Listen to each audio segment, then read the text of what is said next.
For years, this country has been having a breakdown over free speech. We have a situation where columnists who are published in major national newspapers every single week of their lives are allowed to tour around the place saying that their speech is being curtailed or denied and they don't have free expression. This has become a row over freedom of speech. A wave of censorship that seeks to silence conversation, to stifle debate. We're talking about freedom of speech, shutting down freedom of expression. The interesting thing with free speech, I set up the Free Speech Union. At the same time, we have members of a political party being denied the right to talk on substantive issues, being denied the right to even debate, and we hear then nothing. It's crickets from the mainstream media.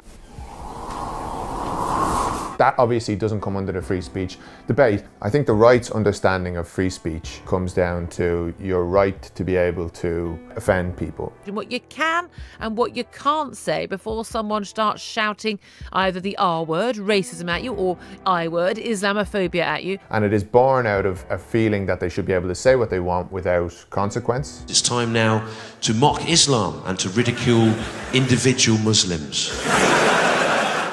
People are very keen on that now. That comes about inevitably anyway for the vast majority of wealthy and powerful people. Whereas the truth of what matters in terms of free speech, I think it applies across society, across political spectrum, whatever else. Free speech matters when you're able to speak truth to power. And this country has a huge range of very legitimate free speech questions that if the right were really interested in them, they would be banging on the door about. For instance, defamation law in Britain makes it extremely difficult for journalists and small publications to hold to account very wealthy people because they can take out ridiculous lawsuits against you and get their way simply by bleeding you financially and by preventing you from being able to fight a case like that. And if they were genuinely interested in questions of free speech, they would be fighting very hard against corporations who try to crack down on what their employees say in the public setting. Major corporations are now trying to control the social media outputs of their workers. They don't want workers, for instance, in Amazon in the West Midlands to be going out and saying, I work for the wealthiest corporation in the world and I have to piss in a bottle because they won't give us toilet breaks. They don't want that story out there.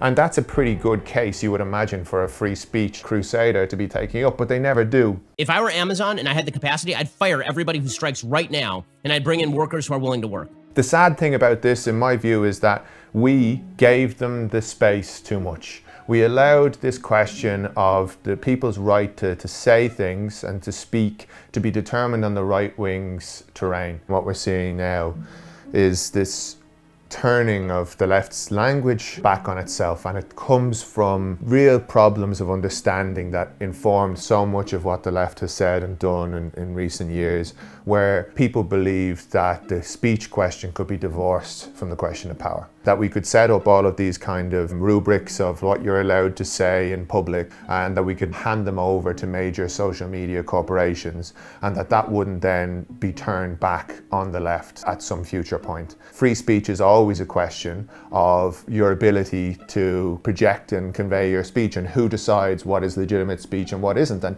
in none of those arenas are the left in control. So what we're seeing in the Labour Party now is these arguments about you can't hold the debates on questions of the removal of Corbyn's whip because we need to create safe space for members. This is a conscious adopting of the rhetoric and the language of the campus left of recent years by establishment figures, much as social media corporations have done the same thing when they've been, for instance, banning the accounts of whole ranges of different people who are saying things that are considered to be problematic or unacceptable and whatever else. When you work in the media, you get an interesting understanding of that question of what speech and power means.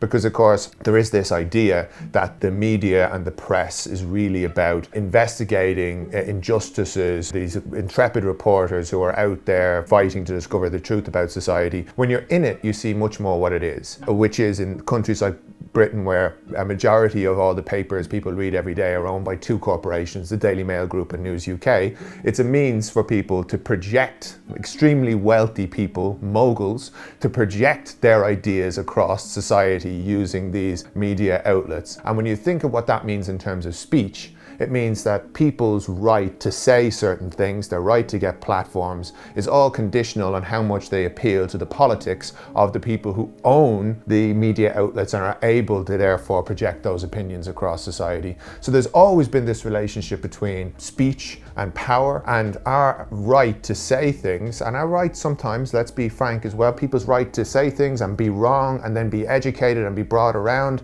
And we can't say that those ideas are never there. People don't say racist things, of course they do, but people's right to be able to make those mistakes and be educated and be reformed and changed is all conditional on this question of power. And when you have a situation where speech is shut down in the very first instance, that you can't even allow a conversation to happen because there's this risk that someone might potentially say something that's difficult, I tell you what you end up with. You end up with a political arena where the only people who are able to speak and able to say anything are those who are trained, academically trained as consultants. They say always the right thing and they know that they, the exact words and phraseology that they're allowed to use. And everyone else, which by the way is the vast majority of working class people, are cut out.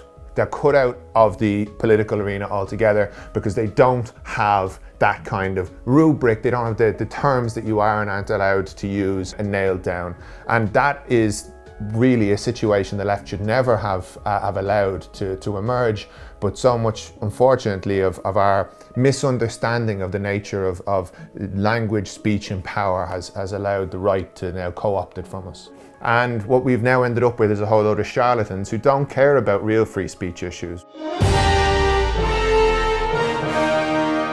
Well, he's been called the definition of white privilege for his outspoken views, but for others, he's the ultimate anti-woke hero. He is the actor and musician Lawrence Fox, who's found himself at the centre of a media storm for his views on racism, wokeness and vegans. When we talk about cancel culture and some of these controversies, one of the ones that most recently came up, I think, is a very useful and instructive episode, which was Lawrence Fox and the rest of them raising the Pogues Fairy Tale of New York, where they were talking about the great infringement upon the right to free speech of changing line in that song and removing a homophobic slur from it. And obviously it produced this kind of outrage. But it's really important to remember the history of the Pogues and the songs that they produced. The Pogues produced a song about the Birmingham Six.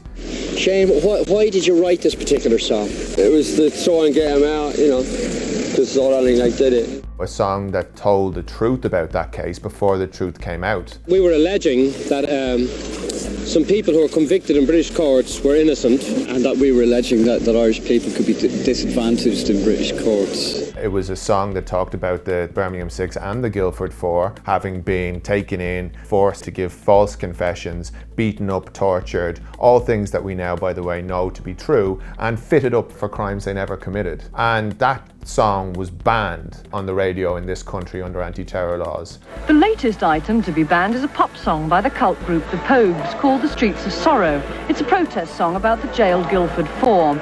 Under the ban, we're unable to play you part of the song, but we are allowed to quote from it. There were 6 men in Birmingham, in Guildford there's 4, that were picked up and tortured by the law.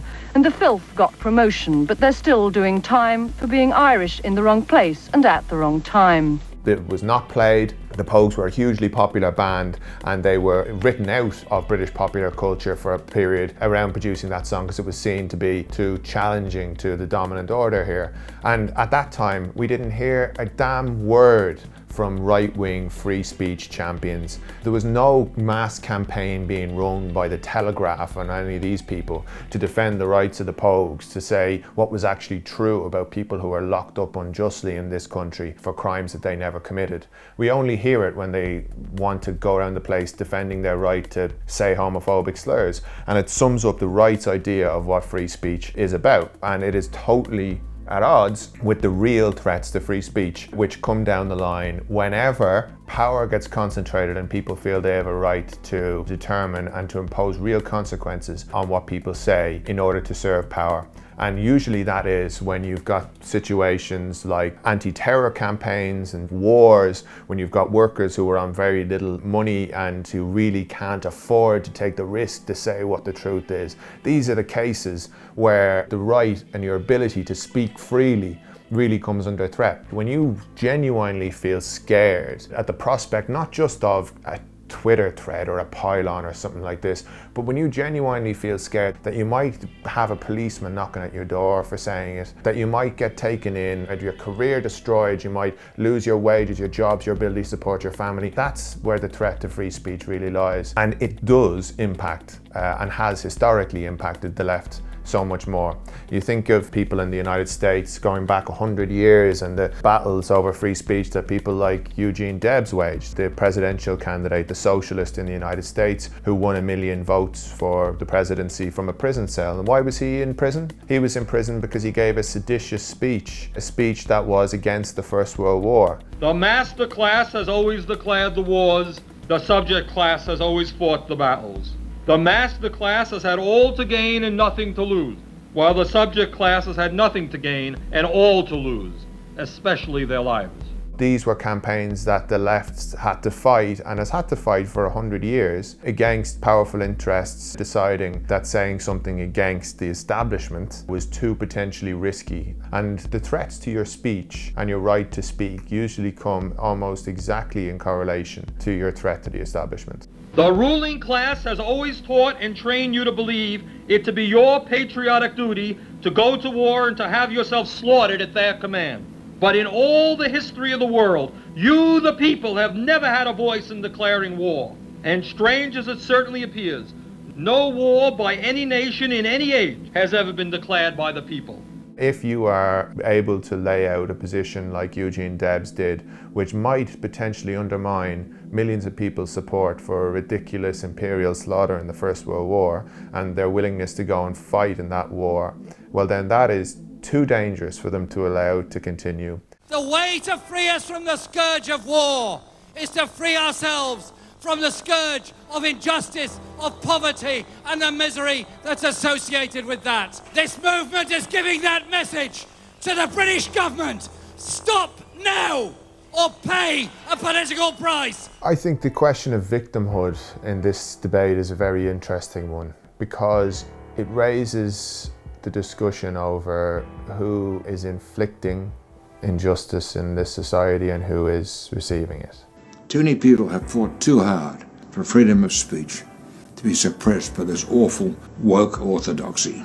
You can clearly see in the case of right-wing talking heads, when they raise the spectre of free speech, that they cast themselves in the role of a victim, because to them it is so outrageous, the idea that they would ever be challenged for any of their views, because they've lived lives of impunity, coming from wealthy backgrounds and then becoming stenographers of the corporate elite and the establishment. The idea that anyone would have the temerity to challenge them and their right to say things becomes, in their mind, something that casts them as a victim. Whereas the truth of it is, this society is such an incredibly unequal one, where we have queues of thousands of people at food banks just to feed their families and their kids. They need to rely upon charitable donations, and in many cases are working poor, working every day of their lives in ridiculous, underpaid, poorly conditions,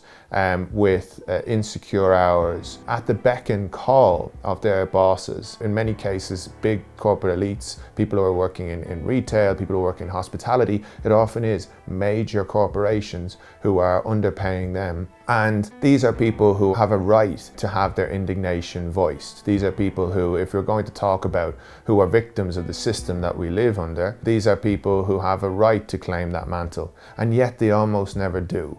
Because the truth of it is, there's more pride in working class communities in this country, in the lives that they lead, than to go around bleating and casting themselves constantly as the victims.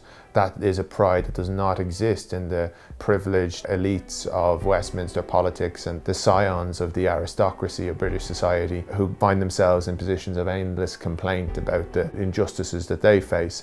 And this, I think, is true on an international level as well. There is a constant drumbeat narrative from the right-wing press. Our soldiers are being victimized, whereas the actual victimization that is happening is often the neglect of those same soldiers who are sent out into these circumstances circumstances and are then not given the support they need when they get back, cast back onto the scrap heap. Very often came from very poor and working class backgrounds, who are then sent right back to those backgrounds with the injuries, physical injuries that they've received, and with the mental health difficulties that often come with serving as a soldier.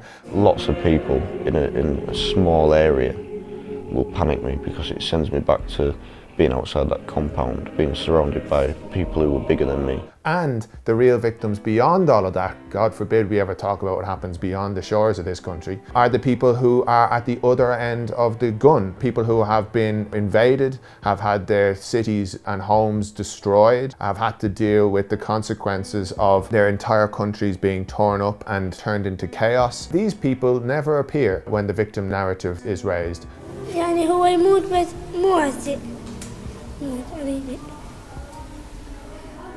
These people are never the ones who are given the space in our mainstream media to make their case. And until we break the power of that media, millionaire and billionaire owned media, serving millionaire and billionaire interests, we will never get a conversation that reflects the reality of who imposes injustice in this society and who receives it. There are far too few alternatives to the corporate media domination. There are far too few funding sources to allow us to challenge their narrative. Double Down News has no big corporate benefactors. It has no Rupert Murdoch. It needs you. The only way they can continue producing their output is if you support them. Join Double Down News on Patreon.